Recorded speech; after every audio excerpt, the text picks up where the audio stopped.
Hello, and welcome to our latest episode of Kristen's Corner, a podcast by your state senator, Kristen Phillips-Hill. I really appreciate you tuning in, and we pick up today with another episode of our podcast focused on the coronavirus.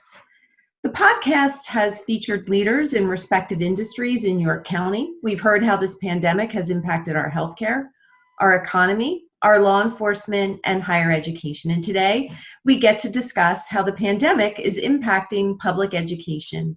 And I want to welcome today's guest, Dr. Nathan Van Deusen, who is the superintendent of the Southeastern School District. Dr. Van Deusen, welcome to the podcast. Thank you. Thanks for having me.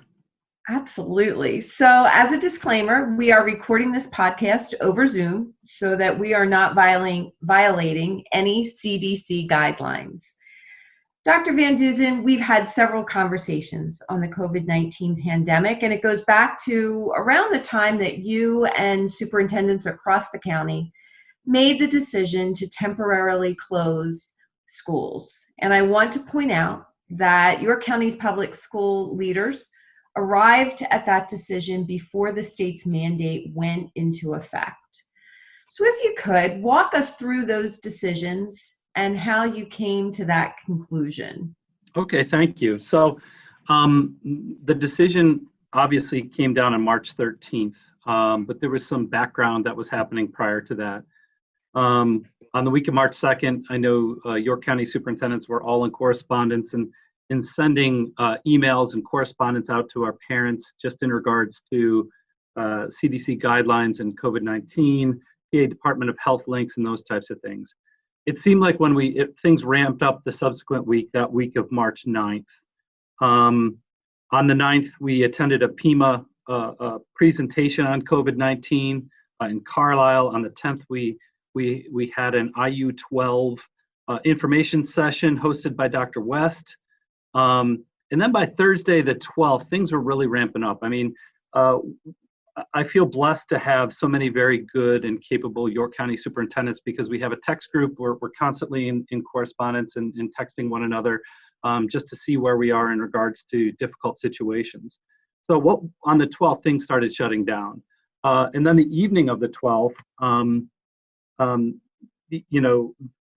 Dr. Lamont in Southern York County School District had made the decision to close after a board meeting because of some families that they had in that district that had attended a music festival in the Northeast. Many of our other districts had also had, teachers and parents and students that had also attended that festival. So things really ramped up, I think, really on the night of the 12th. And then the 13th was our monthly York County Superintendent meeting that we have each month at York Tech. And basically the goal for that meeting was to discuss where we wanted to go. We weren't getting a lot of guidance at that point. So we made the decision, we basically had two camps. One camp really thought that we needed to close for the next 2 weeks, and another camp that felt like we just needed to wait to get guidance. We coalesced around the idea that we would, close for 2 weeks and then moved into the phase where we're communicating that with our teams. So we made that decision, I want to say maybe around 10 a.m. on Friday the 13th, went back to our buildings, went back to our districts, and then communicated our plans with our teams. So the rest of the day was basically spent setting up those plans. So I had a 12 o'clock meeting with the principals in my Act 93 group, and then the principals then met with their teachers at 2 o'clock to share everything. And then as we know, by I think it was 3 or 3:30, the governor had closed schools for the next 2 weeks. So we had kind of started that plan, but then had to kind of switch gears and change gears a bit because now basically we were told that our districts were going to go dark for 2 weeks. Our plan initially was to bring our teachers in for 2 days, Monday and Tuesday of the next week. I think that was the 16th and 17th. And then start a distance learning platform the Wednesday. But we made the decision that it would be best if we just closed school as Governor Wolf had indicated, so that we basically went dark for those 10 days. There was a lot of uncertainty at that point. And as I recall, I actually had a conference call with Secretary Rivera at noon on that very day. And I remember feeling like legislators weren't getting a lot of input from the secretary. Our school districts weren't getting a lot of input from the secretary. And I do appreciate that York County schools collaborate and work together, not only to make these types of decisions, but they join together to share the development of curriculum, purchasing of supplies to increase savings. And I know that you work together very well, and I think that's a good thing. So here we are now, and we're operating under this new normal. And, yesterday I took to the floor, had a conversation about telemedicine legislation. And I think that we are operating under a new normal. Just a month ago, I was told by WellSpan Health that 0.4% of their patients' visits were conducted using telemedicine, telehealth.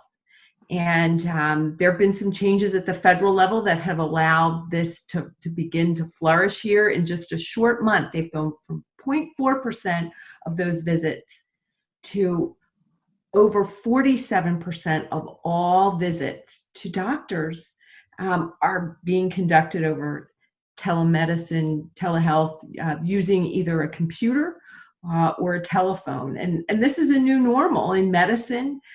Businesses are transitioning to providing services online, placing orders, curbside deliveries. So it's a new normal.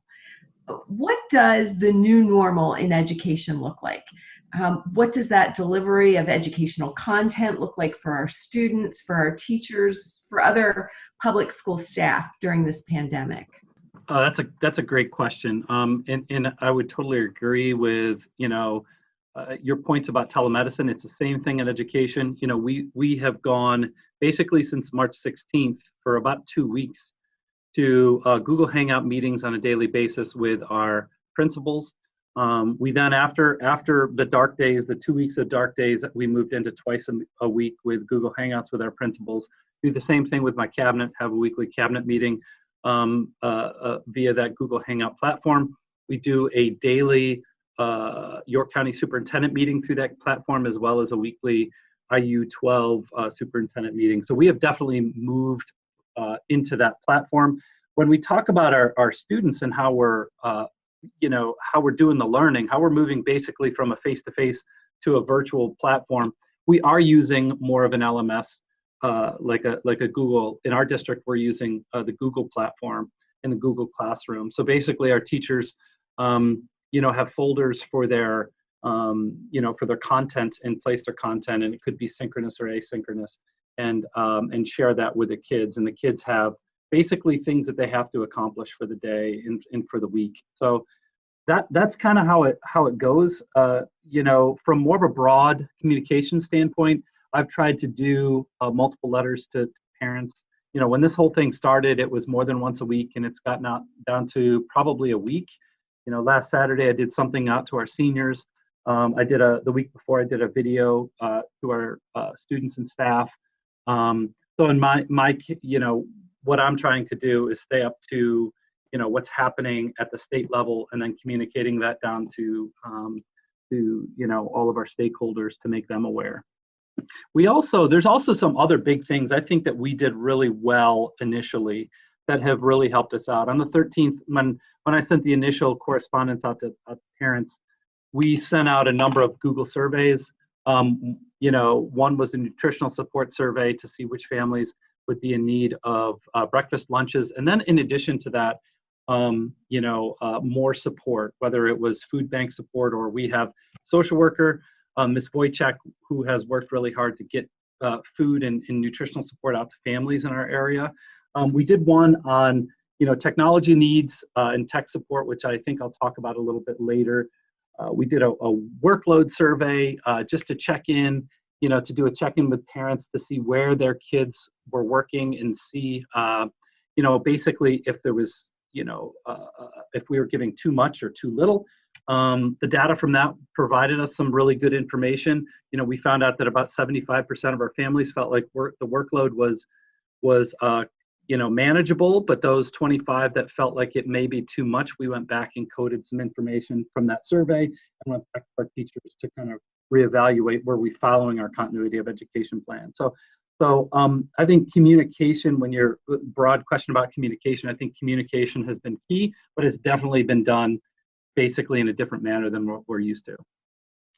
Well, and I know that we've spoken on several occasions since the school shutdown took effect. And I know the other evening, I was supposed to speak at a college course over at York College with students who are in a program to get their certificate to be administrators here in York County. And it's an ethics and law class.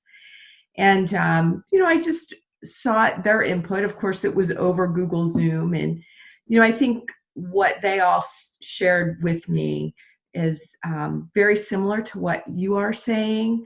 But, that not being able to physically connect in a collaborative setting with their students has been probably their greatest challenge, and missing their students and worrying about them were some of the biggest things that they had shared with me. And these were people who were from districts from all over York County, and I'm hearing very similar things. So just transition a little, an issue that I've been very passionate about, and I think a lot of people are now beginning to really understand why, is our lack of high-speed broadband and how it hurts us in so many ways, from our economic competitiveness, from the ability to deliver healthcare to people who are in remote areas, to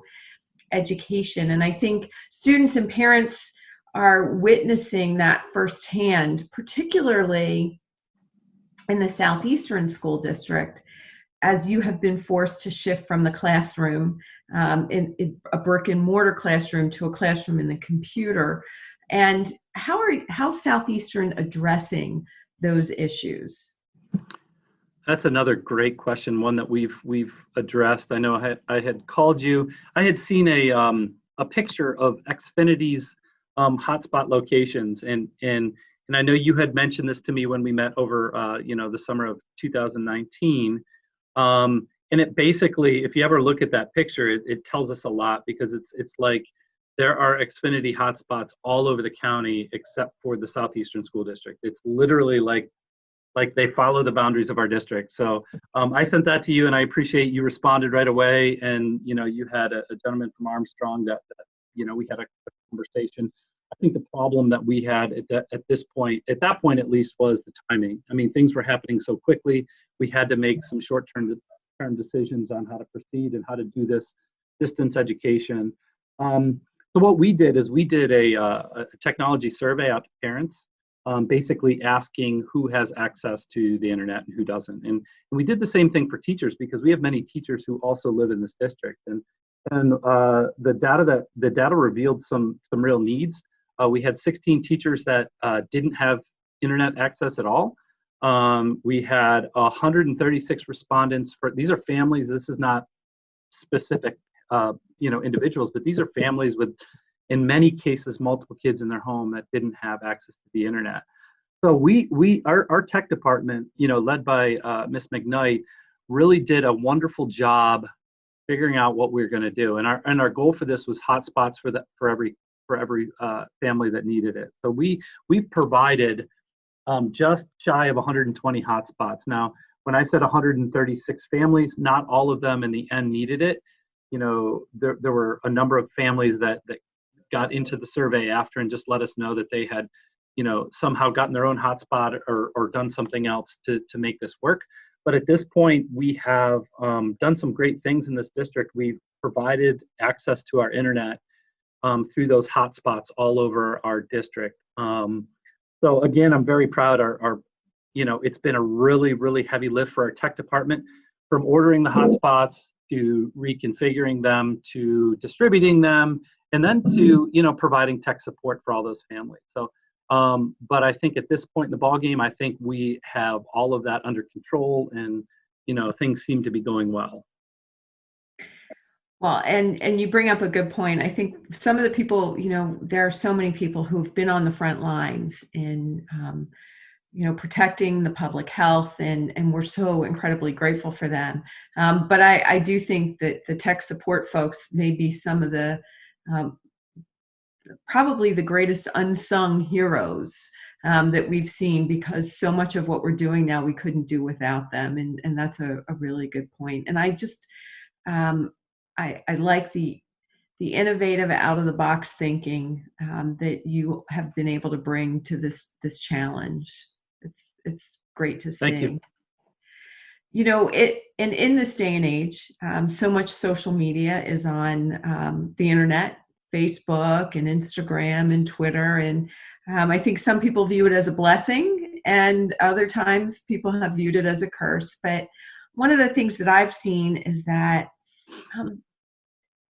and I've been really encouraged by, is the standing up for this year's seniors, supporting them in what is usually just an amazing chapter in a young person's life. And I know senioritis usually kicks in by now, but kids who are in high school, they're looking forward to prom and to graduation and to spring sports championships, and celebrating big milestone achievements with their family and their friends. So how are you helping seniors who are going through these last few months of their public education with no precedent? And there are academic things as well. There's usually those awards ceremonies for students to recognize their accomplishments. Kids are taking AP exams, maybe hitting the SAT exam one last time to up their score. How are you able to help those kids go through these very unusual times?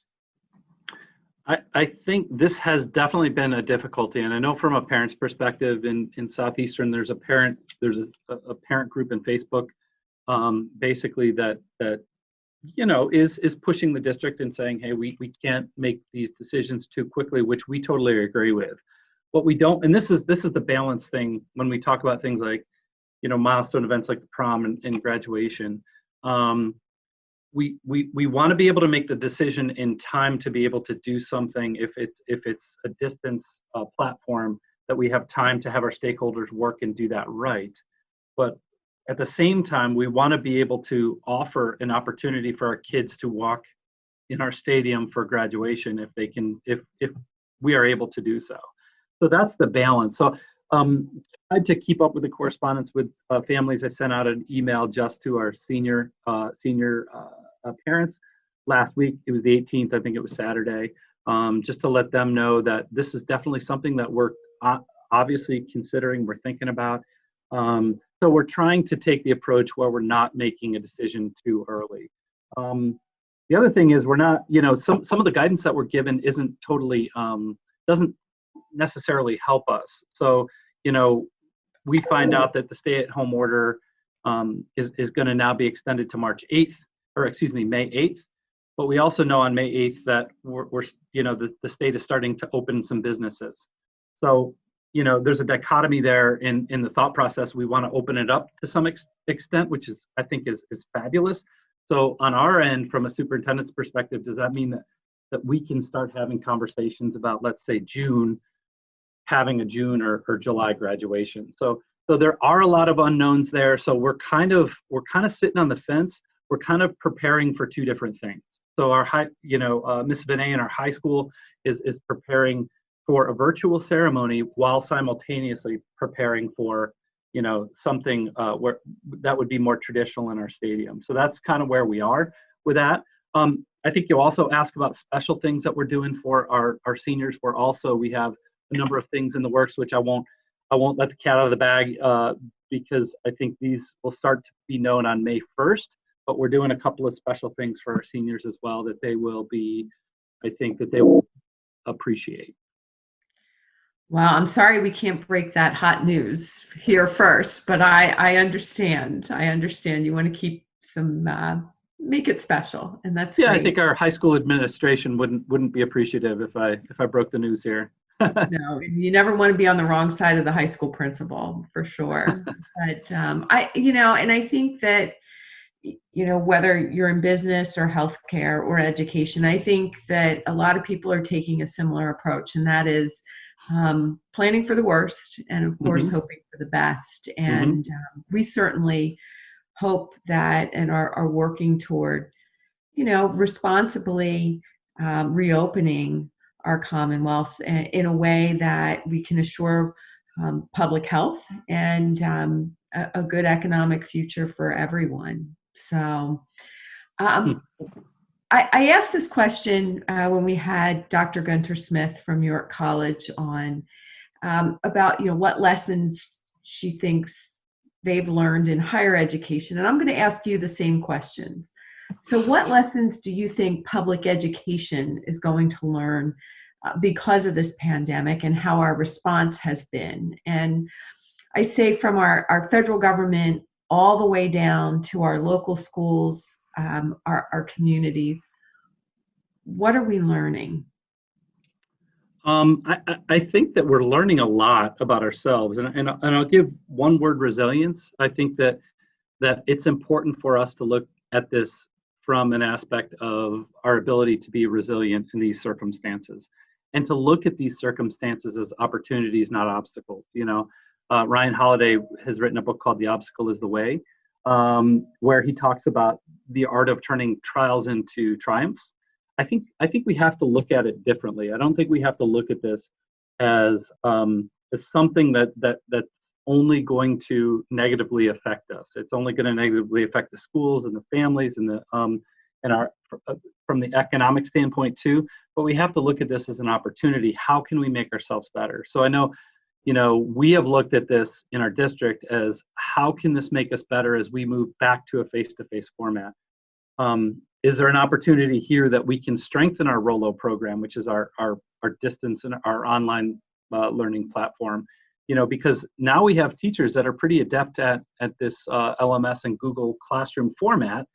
Can we take education to the next step to create more opportunities for kids through this distance learning? So I would say that number one is resilience and learning to overcome these obstacles. And number two is really the collaboration. This is the thing that I have been the most impressed with.